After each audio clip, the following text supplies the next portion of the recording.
Irreverent, entertaining, cool. You're listening to LA Talk Radio.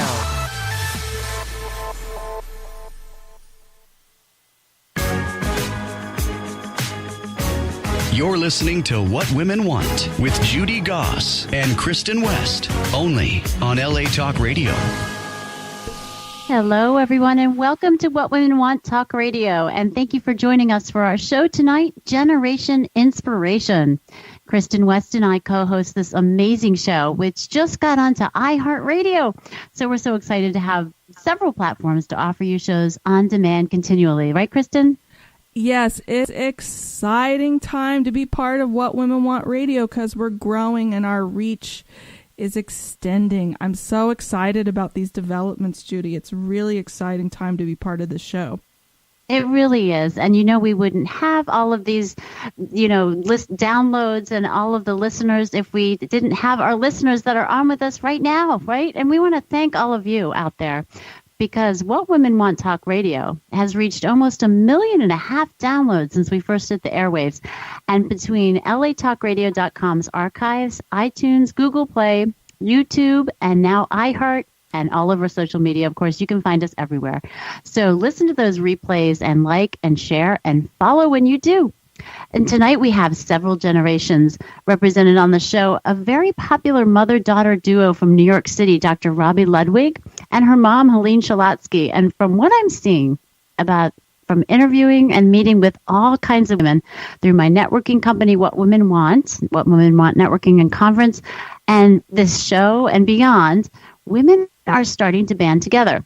They're not just taking a stand on delicate issues, but actually working together for our greater good. Don't you agree, Kristen?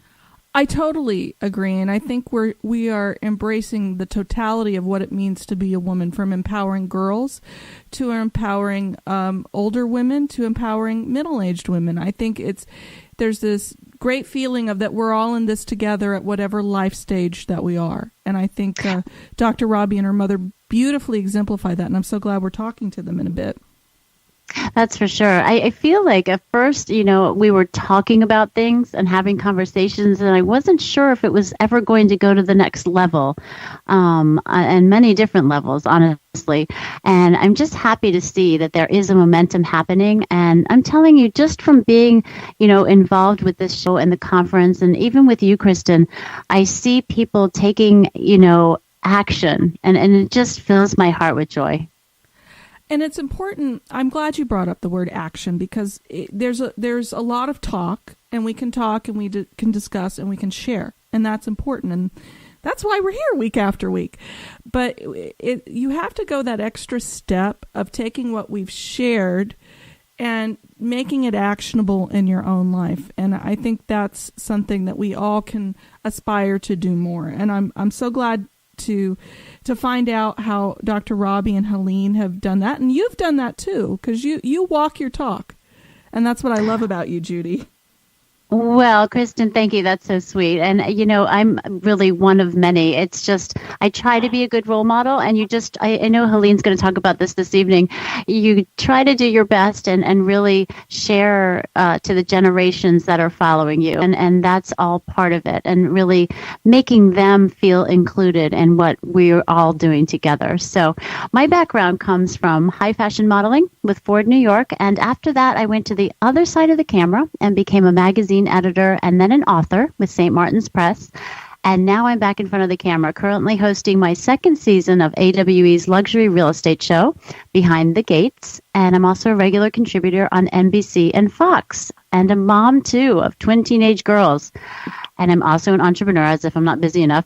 I founded the company What Women Want Networking and What Women Want National Conference.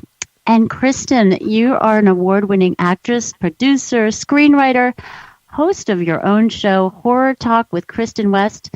I'm in the presence of royalty here. Some awesome talent. I'm so happy that you're still hanging out with me on the radio show after all these years. Oh, stop it. I am. I'm so excited every show. It's so much fun with you, and I learn so much from you, too. But I want you to go and let everybody know about your newest award for supporting actress and what you're doing coming up in the next few months.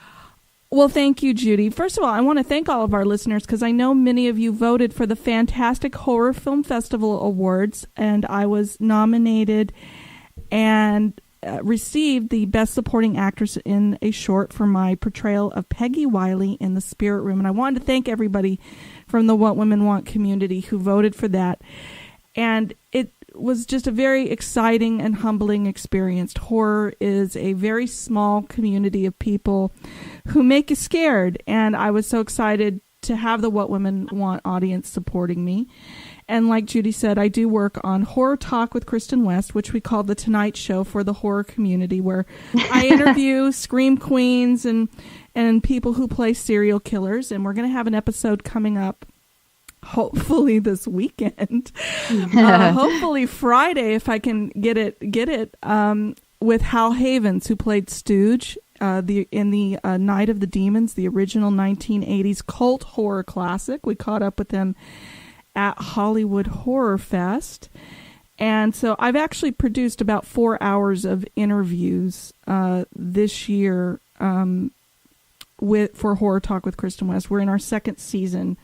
And so it's we're about 20 episodes in of that show.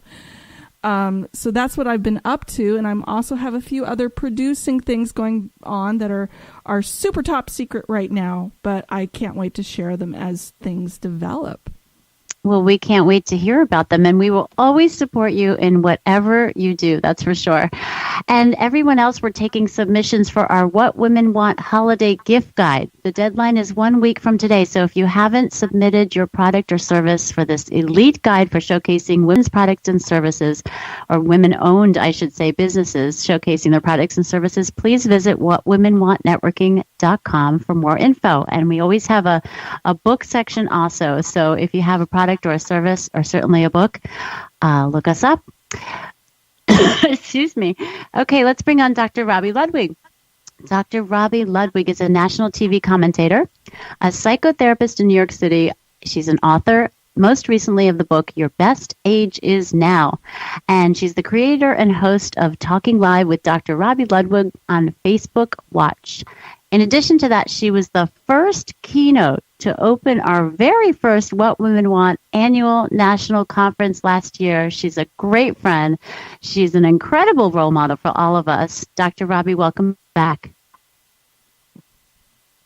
She's taking her phone off mute. Can you hear me now? We can hear you now. Okay, I thought I took you off mute, but, it's been a long day. So what you missed was I was saying I love hanging out with the both of you and spending time and contributing to this very worthwhile conversation, which we have on a regular basis, I would say. Is it like every 6 months we reconnect? You are our most recurring guest, according to IMDb. Oh, my goodness. Well, I am honored. So, yeah, on IMDb. Obviously, Kristen's in charge of the IMDb. On IMDb, the billing is Judy, and then Kristen, and then Dr. Robi. It goes that way. So funny. She'll have to be our third co-host of the show. Exactly. Well, I actually feel a part of your connection, even though I take absolutely no credit for it, because I don't know if you remember, Judy, but way back in the day when I was promoting my book, which was about 2 years ago, Kristen was the guest also on the show. And I believe that was the first time that we were all together. And then we've been staying together ever since. Show. It's true. Yeah. And it was kind of around the same topic. It was about generational issues and intergenerational communication between women. And so, we're back at it again. I love it. The reunion show of sorts. That's right. And you know what? I was so impressed when you spoke with your mom for our New York City What Women Want networking chapter.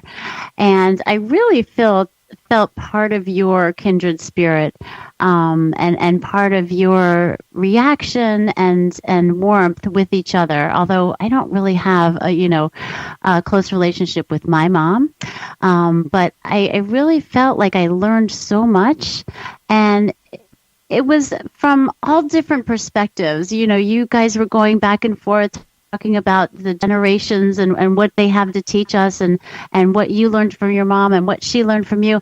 And that really stuck with me because I feel like women are coming together and helping each other.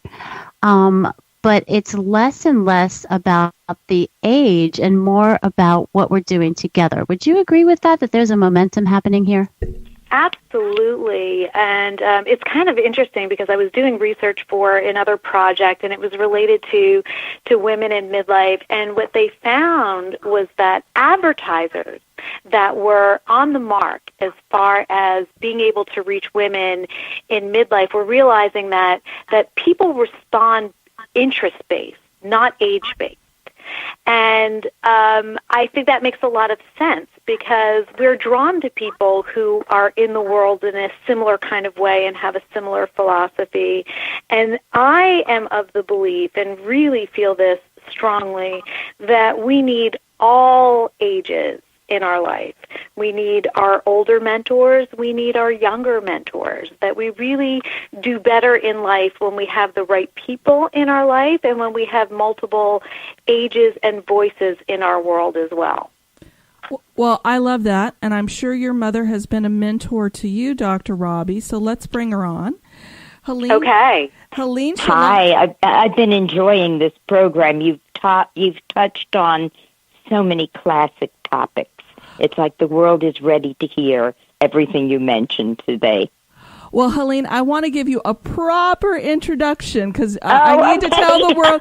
I need to tell the world. Mothers of my age are not used to that, but I'll take it. It's lovely. Well, let's treat you like the star author you are now. Helene Shalotksy is a septuagenarian who has enjoyed the life of a wife, a mother, a grandmother, a teacher, and a friend. Upon retiring from teaching, she's an award-winning teacher, she decided to chronicle her observations in a book of blogs called The Sunny Side. Inspired by her husband, daughters, grandchildren, colleagues, and students, she found the words just flying onto the page with speediness and love. And for the woman who needs a second introduction because she's so wonderful and grand, everyone, Helene Shalotksy. Let's give her a round of applause. Well, thank you. It's lovely to be on your show. It really is. It is. You mentioned something I found so important. And I've mentioned it in some of my book and some of my blogs that have come out since the book about role modeling. I just had, I have a blog on the ladies who lunch and how important it is for the sorority of womanhood to speak to each other, to praise each other, to cry with each other, to pray for each other, to talk about your children together and your life. And there's such illumination in those moments. I mean, it's a wonderful interchange and growth. Well, just today I was saying to a friend, it is so important as a parent to be a good role model. And I don't think I gave that much thought until maybe fairly recently. Every decade I learn something that I think is a great discovery. And I think you don't think about role modeling when you're raising children and they have problems and you're going to work. And I think about it every time I yell at my kids. Well, I'm like, is that you're way ahead. You're way ahead of where I was. You know what? I think about it afterwards, and I'm like, wait a minute, that's not being a good role model. Go ahead. I'm sorry. Go ahead. No, it's just I do think about it. I don't think about it sometimes when I should. But I'm sure going to tell you a story you may. Tell me what I should be thinking about it, not. But I feel like it's almost like when I do the wrong thing, I'm like, wait a minute, that's not good. But I think you're way ahead of many of us years ago. I mean, we did it out of great love, and we just assume. You must know as a child, somewhere in there, we just want what's best for you. And we've learned from our mistakes. We don't want you to make those same mistakes. So I think you're so far ahead. It's like the world has moved forward in that way and being aware. At my age, it's also being a role model in as much of when you go shopping in a food store. And you're speaking to the person who's checking you out. Just the other day, I said to someone, do you find people are nicer during this season the holiday season, and she paused. She didn't want to hurt my bubble, burst it, and she said, well, it's nice when they are, because I'm working my way through college, and it just makes it more pleasant when I'm here to earn money for school, when people are of the holiday spirit. And I thought, my God, and people notice what you wear, people notice if you smile, and it doesn't matter if you're 78 or 58. It really doesn't matter. We're like all in this tribe together, and we can learn and give to each other. And you mentioned role modeling. It is so important, no matter where you go. Well, you know what? I'm going to ask your daughter now, because we have proof here about her upbringing. And Dr. Robi, I would like you to weigh in here. Is it really, were you raised how she's telling you that did it seem like she really didn't think about it? What's going on there? Oh, yes. It seemed like she really didn't think about it. That is absolutely true. Oh, geez, I gave her that one, didn't I? Yeah, no, but that is the truth. Listen, I always had tremendous respect for my mother, and it created a little bit of conflict because I was an independent spirit. So, but my mother was a role model in very natural ways. She was very talented at what she did, and she always sparkled amongst the group that she found herself working in, and my parents' relationship is very solid and really what most people want to have and shoot for. So there was certainly role modeling, but it was very natural and it wasn't distinct. It wasn't like my mother was calling attention to her. But I think what she did do with me was she instructed me on how to be in life, how to handle challenging situations, how to handle difficult people, how to gain certain insights. So I feel like she was almost my supervisor in life, and I think over time that took hold. I love that. Supervisor in life. Wait, Judy, may I, both of you, may I just insert something here? Robi was always an exceptional daughter. I adored my mother. I assumed every daughter adores their mother. That was erroneous. But Robi was a wonderful, supportive daughter.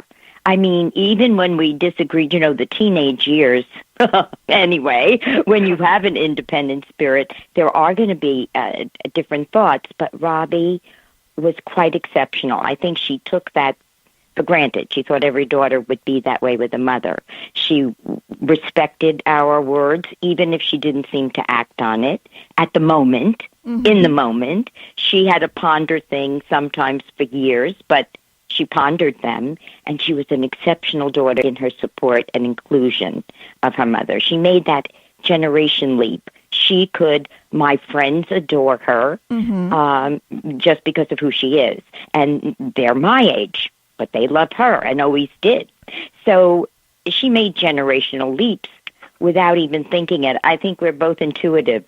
So the conscious role model was more in intuition than conscious thought. So, Helene, I have to ask you, usually I don't, and this is perhaps a little bit ageist of me, I don't necessarily think of someone who's a septuagenarian starting a blog. It's not something that's that's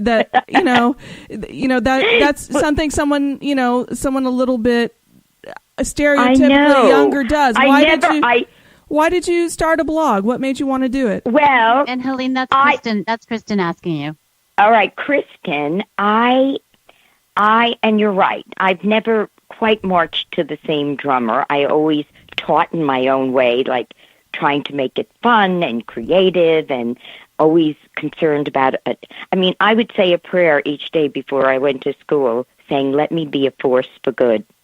Because I knew how important it was that a teacher be a force for good in a child's life. I knew my subject matter. Then you had to know beyond that. Now, here I am. I retire after 63 years of teaching. No, 30. I'm exaggerating. 30 years of teaching. It felt like I 63. was 63. Pardon me? It felt like 63. No, it was always a charm. I loved it. Loved every minute. Loved every minute of mothering, and really loved every minute of teaching. And now, as a wife of 58 years, I'm coming to truly appreciate my role as a wife. Well, there you go. I mean, I realized, wow, I like this man I'm married to. He's a nice person, and that's a great gift. That's a divine gift. Now, why did I start writing? Yeah, the blog, yeah. That's right. I had more to say. I had more to say to people out there about what I wasn't finding in my reading or watching television, unless it's Hallmark, anything that you would go out and you would feel so happy after you read it. I don't know if you ever saw the movie Gigi, but when you went out of that movie, you felt like you could sing and dance and fly. Yes. That's how I wasn't finding it, really, and I thought, but I have all these thoughts. I want someone to read something where when they put it down, they feel, yes, I believe that. So you wanted to inspire and uplift people through the blog. So Dr. Robi. Exactly. That's right. Your mom comes to you and says, I'm writing a blog. What's the first thing in your mind? No, that's not what she said. She said, I've written a blog. Can you please read it? And then after that, it was read it and weigh in. And I would weigh in, and she would either do nothing about how I weighed in or something about it. And then later it became, can you share it on social media? Because I'm not on social media. But you know what?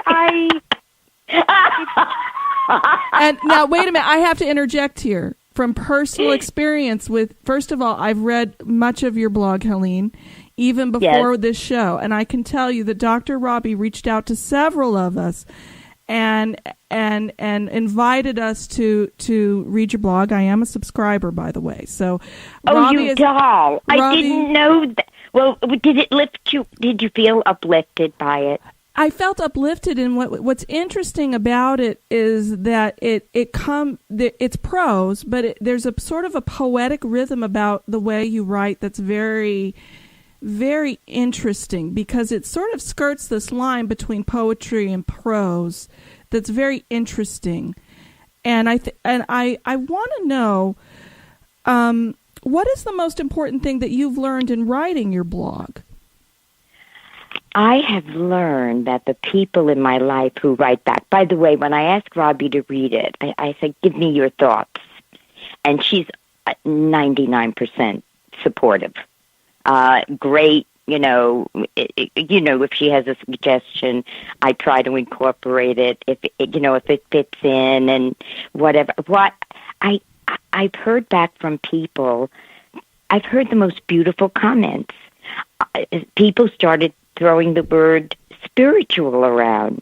Well, I think of myself as, I'm not religious, but I am spiritual. I do believe in a divine presence. I do. But I didn't know that was in my blog. I mean, that was the spirit, I guess, that came through.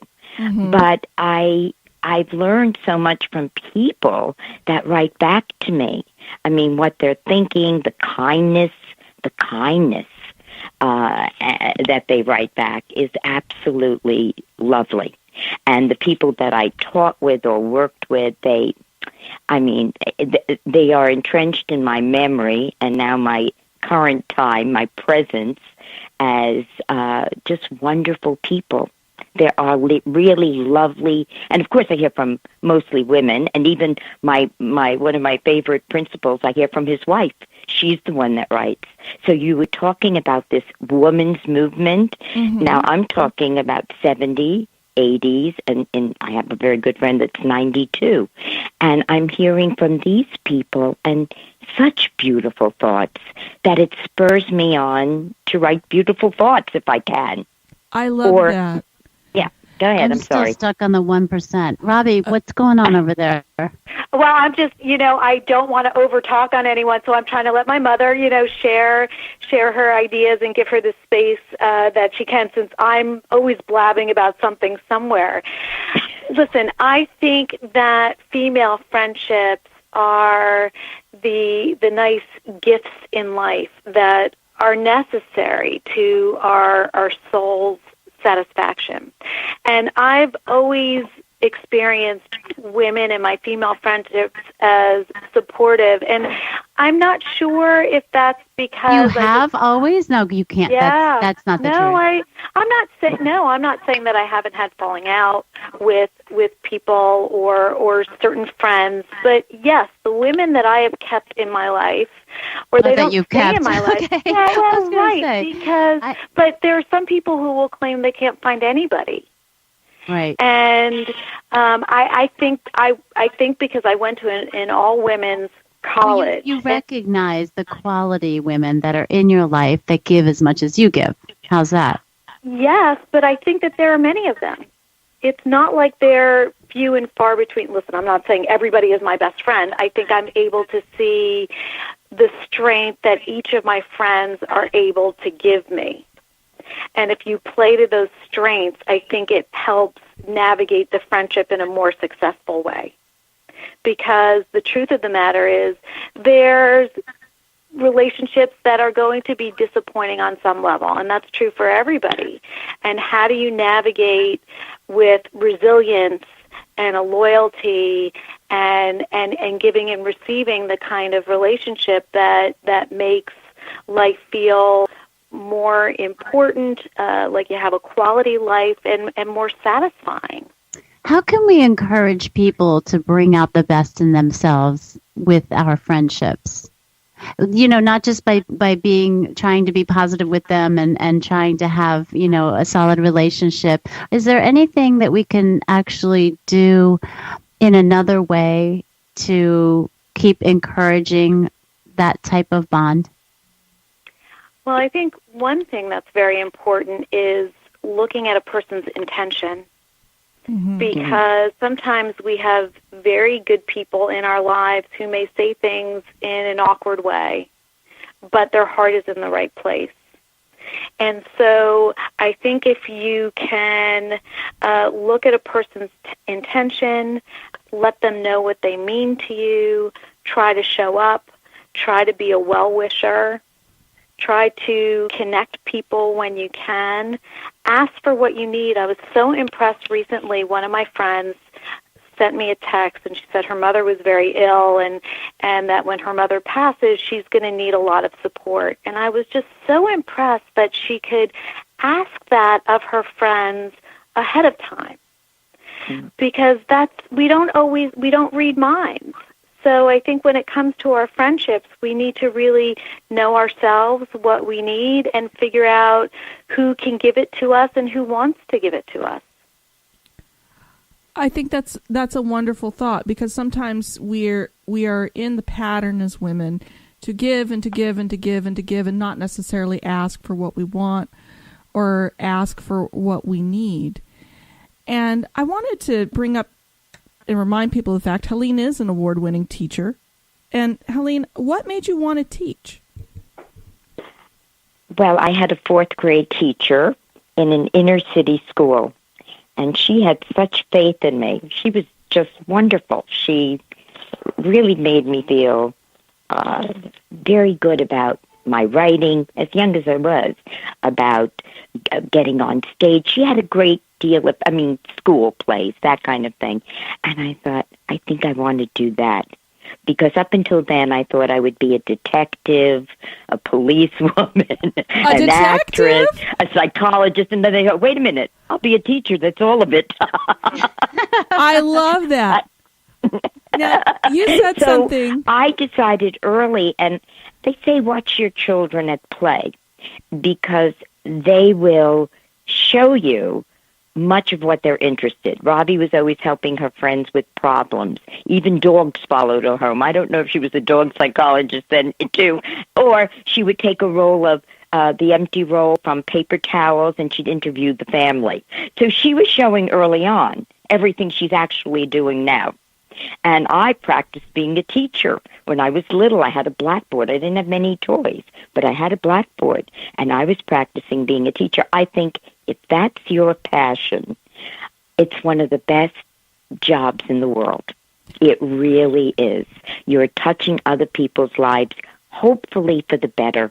When Robbie was younger, she said, Mom, this is the way you teach. Happy, happy, happy, and plants all over the classroom.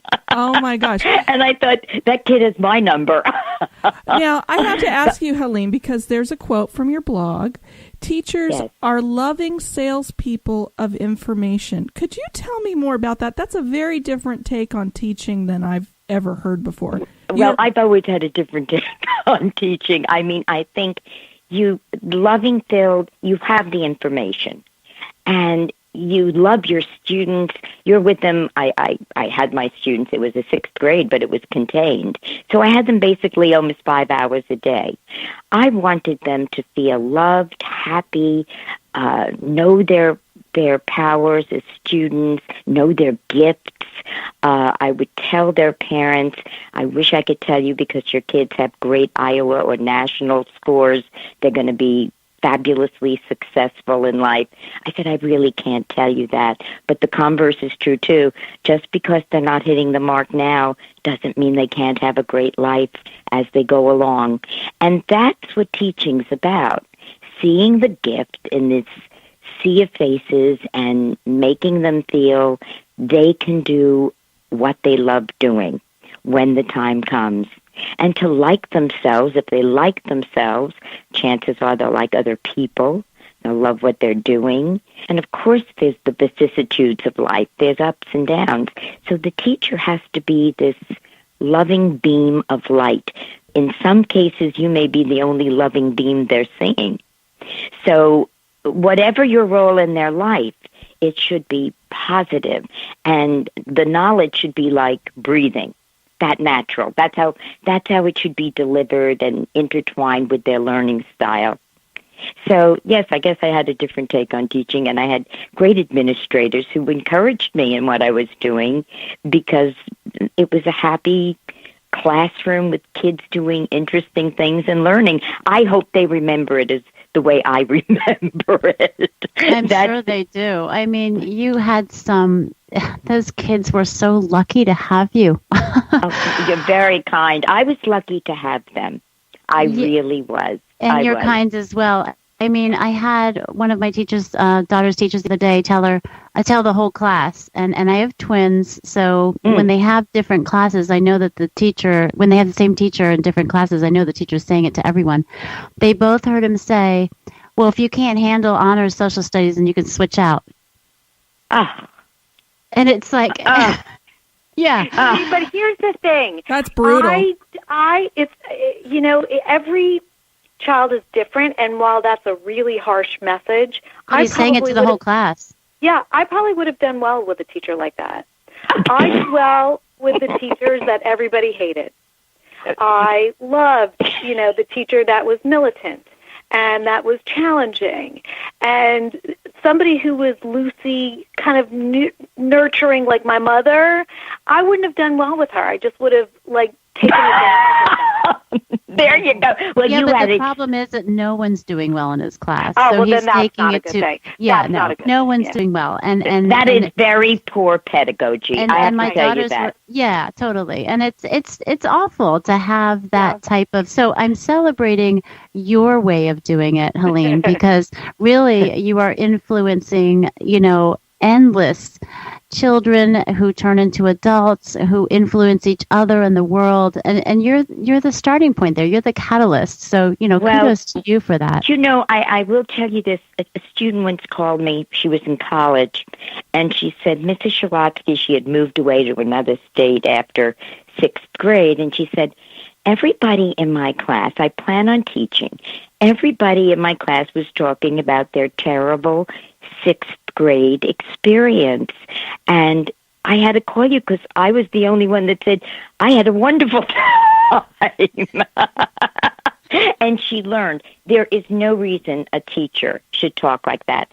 Robbie, you remember you had a teacher. He stood up on Parents' Night, and they were learning division, which is so horrible, long division with 3 divisors. Do you remember learning that?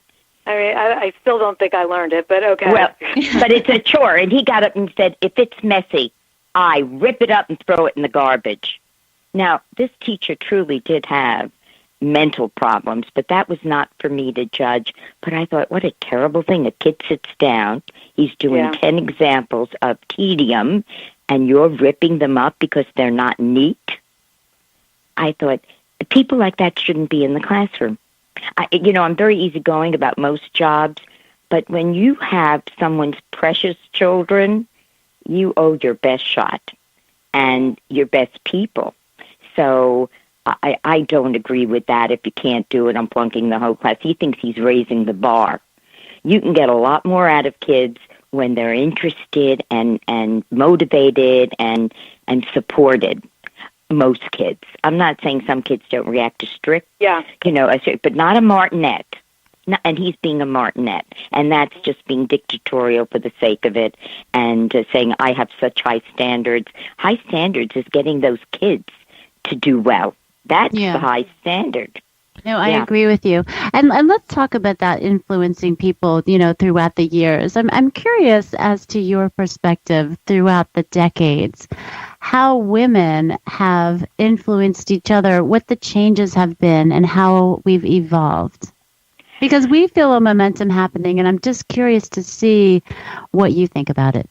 I think I'm speaking to Judy now. Yes, ma'am.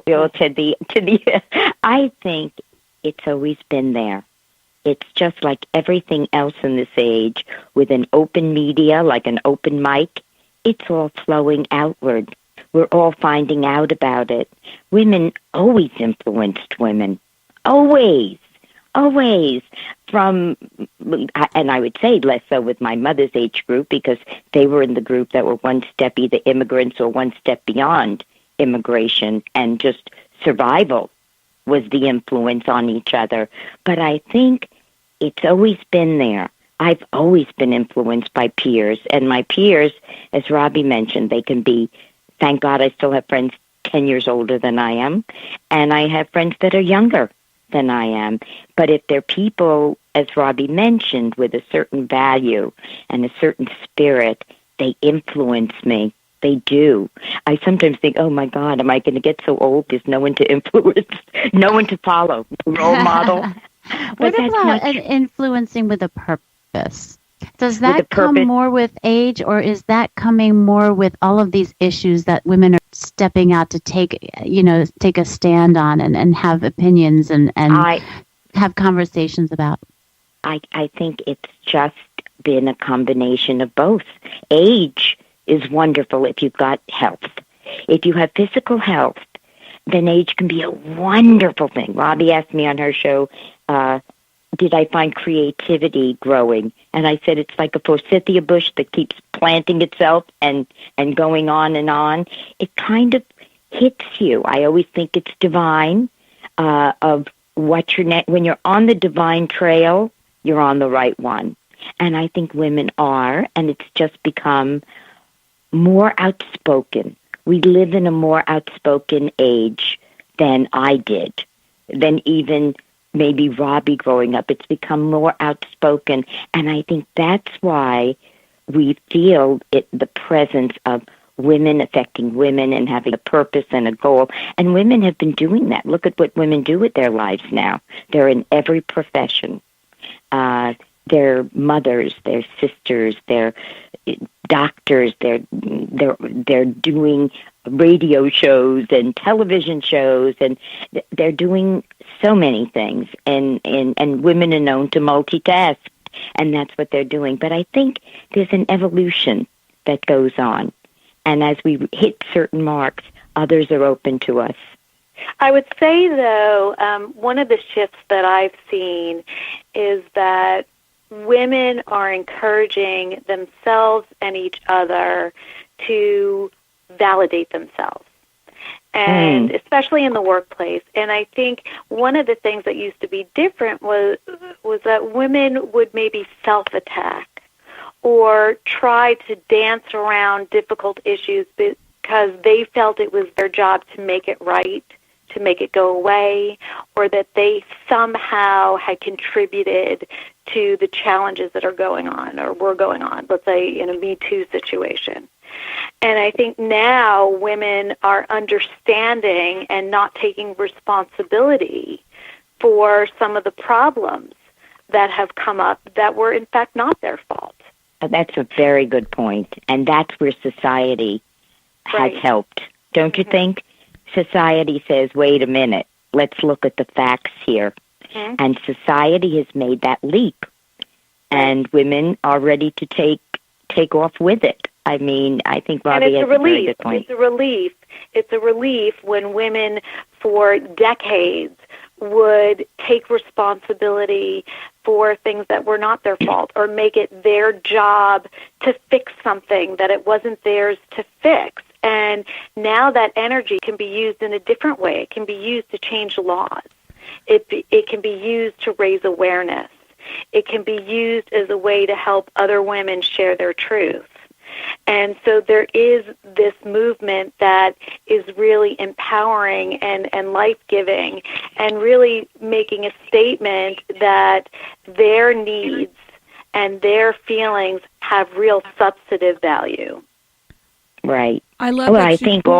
I'm sorry, go ahead. I'm listening. Well, Robbie, it's Kristen. I wanted to bring up, too, that I think when we open those doors for women, it's sort of like a tidal wave, which is great because I remember sitting down with you almost 2 years ago at the first What Women Want conference, and it was a week after the Harvey Weinstein story broke.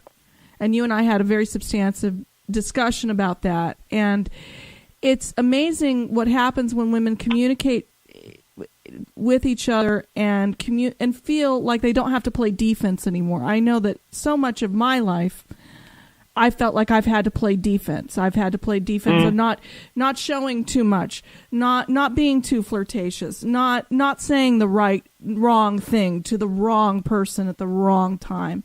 And I think when women communicate to each other, we feel like that there's strength in numbers and that there's community as well. And I wanted to just kind of bring that up because that catalyst of what happened 2 years ago, I remember sharing that moment with you. In a very substantial way. And I wanted to ask Helene, is there a second book in store for you now that you've written this first book? Oh, I don't know.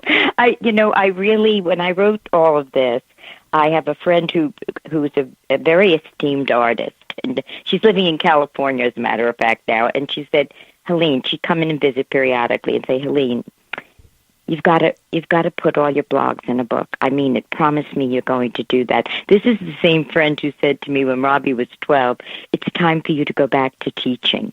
Because I had done group work at our temple, and she said, it's time for you to go back to teaching. I said, I'm always saying the same answer. Here it is like 40 years later with the book. I don't know.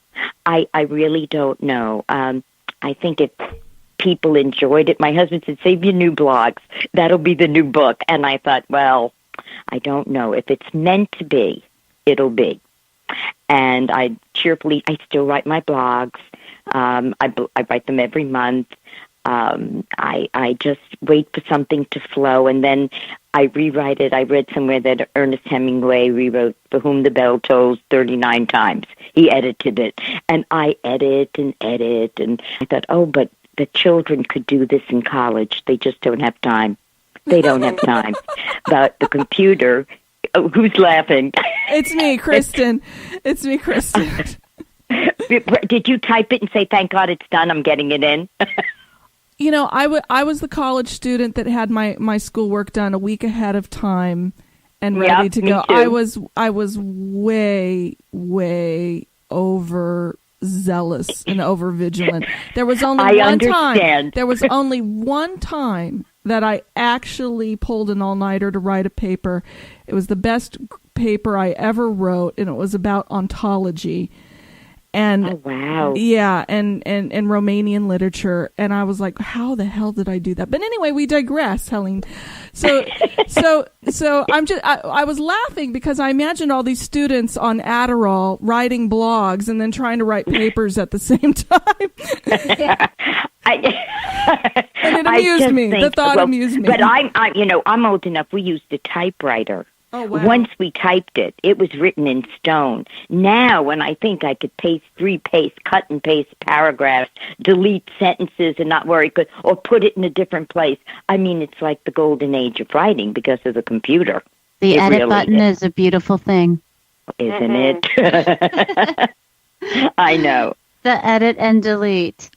Oh, the delete. You know, wouldn't it be nice in life if we did something we didn't like and we could just go delete and it's gone? So, although I know a computer could go find it, but it's gone from the written page. So, Helene, yeah, that's a whole nother show, isn't it, Kristen? It is. And Helene, I have to ask you, it's Kristen. What was it like to see your book on Amazon for the first time? What was that moment? Oh, like? my God. I thought, do you know when you go into a surreal mode, kind of shocked? You know, Robi had a couple of books out, and it just became, oh, there's another book, and great. And I've read it and enjoyed it and learned from it.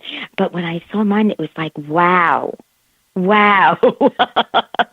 I mean, it was almost surreal, but it was nice. And I thought, I always said, I have to get one book out there because I want my grandchildren to know I did more than fold laundry.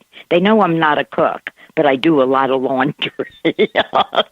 So, well, Dr. Robi, we only have a couple minutes left, and I just want to hear how proud you are of your mother, because I could see it when I saw you guys speak at our event that time in the city.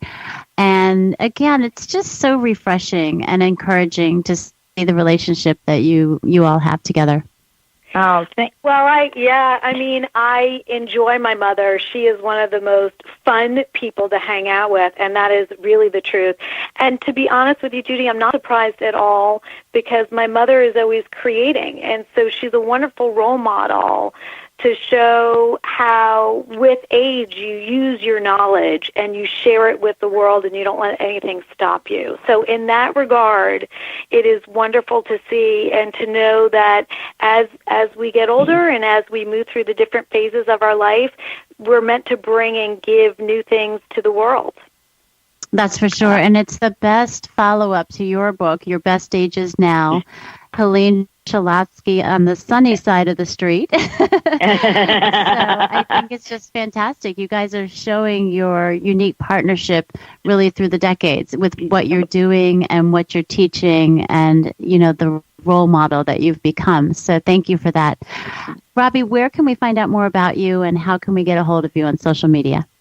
Well, you can find me under Dr. Robi Ludwig, and I'm on Facebook and Instagram and Twitter, and you can look at Talking Live with Dr. Robi Ludwig and find me on Facebook and watch our shows there. So hopefully everybody will check me out and follow and watch and write to me and tell me what they want to hear more about. And when does Talking Live come on? It comes on Monday nights at 6 live, and we go for about a half an hour. We're a half an hour show, and people weigh in and can ask questions to our guests, and we have really interesting artists on there and people who are using their talents and skills and sharing it with the world, which is really what Talking Live is all about. And Helene, congratulations to you for not just your book, but everything that you've done throughout the years to encourage and inspire and teach and love. And it's just so admirable, and we really got so much out of this show. Oh, thank you. And I wish both of you ladies the best. And with your twin girls, my God, I was the frustrated mother of triplets because I dressed them alike, even though they were 3 different ages. So you actually... I have twin 14-year-olds right now. Oh, so God. It's stereo. And I just laughed when you said, I just loved every minute of being a mother. And I was like, oh, yeah, me too. Oh, wait a minute. No. I'll be honest. I mean, I love the overall. And I'm thinking when they were babies, they got up and when they were teenagers, I went through the normal things that mothers go through with teenagers. I mean, and you have that's part of it. Some strong personalities there and some very successful daughters. So also, again, another congratulations. Where can we find your beautiful book? On Amazon. Yes. Okay. And what's the URL to your blog? How do we find your blog? The blog is I write it as I see it. That's the title. I write it as I see it. And as you noted, I guess I see things in my own individual way. Robi wasn't too far from the apple tree. I was just going to say, you write it as you see it, and you certainly talk as you know it. We know that about you. And thank you so much again for coming on the show. It was such a pleasure. And next week, for everyone else, we'll be talking about how to ignite the power of your femininity. We're delving a little bit deeper into this feminine subject with the authors of The Feminine Revolution, Amy Stanton and Catherine Connors. Don't miss one show. Go to whatwomenwantradio.com for more information, and we'll see you next week. Good night. You're listening to What Women Want with Judy Goss and Kristen West, only on LA Talk Radio.